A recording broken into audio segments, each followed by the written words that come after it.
Hello, ladies and gentlemen, Deja Vu here, bringing you another game from STX versus We Made Fox, and I've still got Varosh here alongside. We actually had to delay it a night. The first three sets happened on one night, and now we're going to finish the series, hopefully, tonight.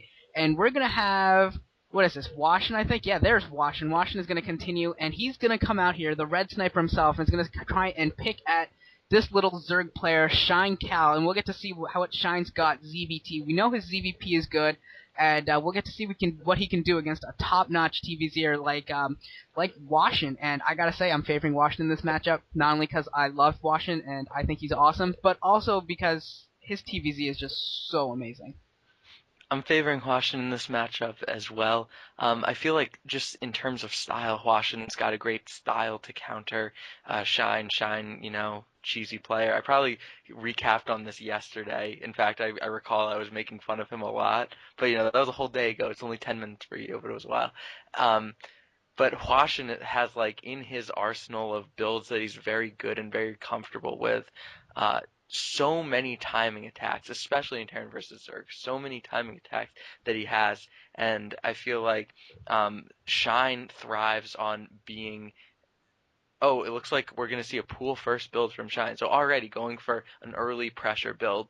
And Shine really thrives on being the one who's putting the pressure on. He doesn't like being at the defensive. And Hwasin knows so many timing attacks and consistently does so many timing attacks that he really puts his opponent on the defensive. And I think Hwasin is going to be able to do that. And that's what's going to make him, win this game.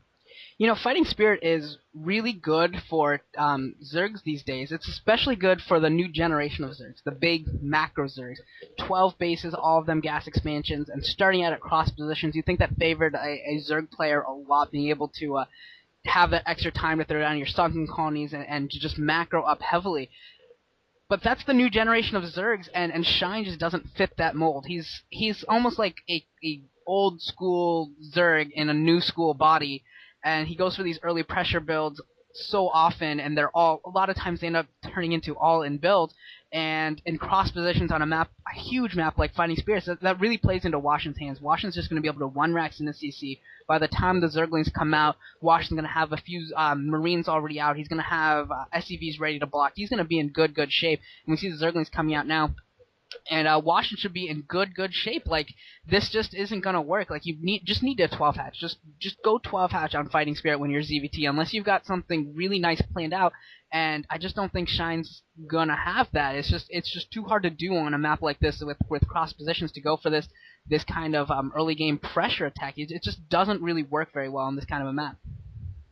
Yeah, definitely. And it looks like he's kind of hiding that third hatch. Oh, I'm sorry. Never mind. I forgot where the ramp was for a second. All right, he's placing that third hatch in a normal position. I thought he was going to try to fool Hwasin into thinking he's going for a 2-hatch build, but he is not. And Hwasin pulling off 2 SCVs, just being a little safe, because I think in the long game, Hwasin recognizes that this Terran versus Zerg is so good that, he just got to play conservatively for now, get into a long game, which, Shine's obviously not as comfortable with because he's so cheesy, and, win in a long game. So block the ramp with some SCBs because he did elect not to wall in, and he's probably going to put down a command center relatively soon. And he's got the scout in there. Those Zerglings tried to go put on pressure instead of denying the scout, which is just so much better for Hwasin. And he can see that he actually doesn't see a lair yet. So this could be a speed first build, or it could be building at the natural expansion. Hwasin's left to wonder about that, but he's probably gonna. Oh no, it gets picked off. I was gonna say he's probably gonna get back to the natural expansion, but losing the scouting SCV.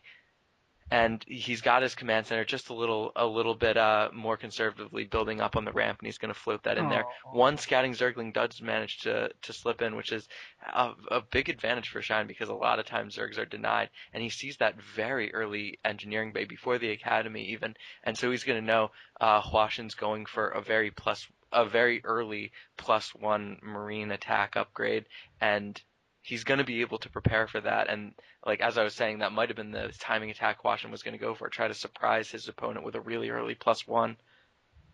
This is actually what Flash did against Jaedong in the MSL finals. I think he did it twice, actually, going for that early engineering bay, going for that early +1.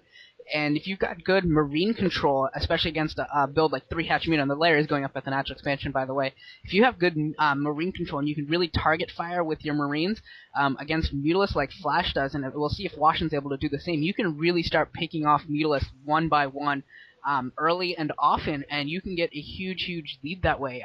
It gets really hard for Mutalisk to pick off Marines when they have that +1 attack and they're being sniped so effectively. So we'll see if that's what he's trying to do here. I think that's the goal here with that +1 attack. I mean, we do see a Spire coming down, so turrets will also probably be up in time. But the other thing the +1 lets you do is you can kind of skimp on turrets, and we saw Flash do that as well. Flash skimped on turrets a little bit. He kind of paid the price for it in one game, but in the other games it worked out pretty well for him overall.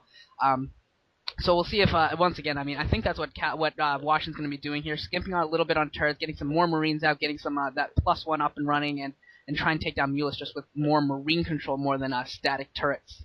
Oh, Shine's trying to get a bit of a hidden base at the bottom right.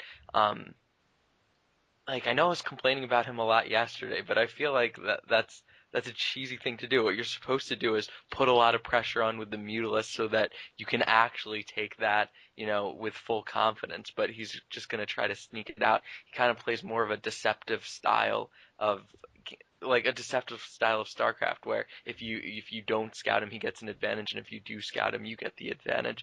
And that's really not how most people approach the game. And scouting is so good these days that it's usually not the optimal way to approach this game.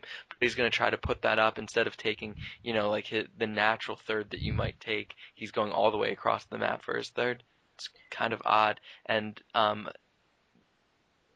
Yeah, Shine's oh, little I'm sorry. Zergling push doing absolutely nothing there. Yeah, and if you want to talk about impressive scouting, watch any of Fantasy's games against Samson Khan. I casted those games, and a couple of those he had some great scouting, like pretty much map hacks. I called him pretty much map hacking in that game, in a couple of those games, just because he was finding things that he shouldn't have found in just like the most amazing way possible. And here are the Mutalisk. They are out, and turrets are actually going to be just barely on time. I think this is going to be pretty much perfect timing with those turrets and a bunker going up Oh, as well. going in with Lings at the same time. Oh wow, this is going to be a Mutaling attack. And a lot of Washington's Marines are out, I think, so this could actually be kind of bad here for Washington, although he has nothing in that bunker, nothing at all in that bunker, and he's losing control of his ramp, but there is a turret there. As long as he can defend that turret against those Zerglings, I mean, here come the reinforcing Marines coming from the field to try and push this off. And overall, he did okay there with the defense. He lost a lot of Marines there, but he's got his turrets up now, and he's got the time it takes to bring up turrets, and he's still got a good amount of Medic Marine as well, so unless Shine can get that third, Shine really needs to get that third base up and running quickly because Washington's gonna be able to start going for a counterattack soon. Yeah. It was really, really cute what Shine did, and I just want to go back and point it out. He hid two Zerglings under trees right outside Hwasin's base, and as soon as Hwasin pushed out with that standard little, Shine coming in, already picking off one SCV, 2, 3, dealing a tiny bit of economic harassment because he spotted an opening at the main base. But Shine scouted with those hidden lings when Hwasin was going to push out, and he counterattacked at like the exact perfect timing when he knows the Marines are very far away. And because he was going to have no forces at home, poor medics. put up a lot of medics dying. Oh yeah, medics died out in the field doing nothing. Oh, and the third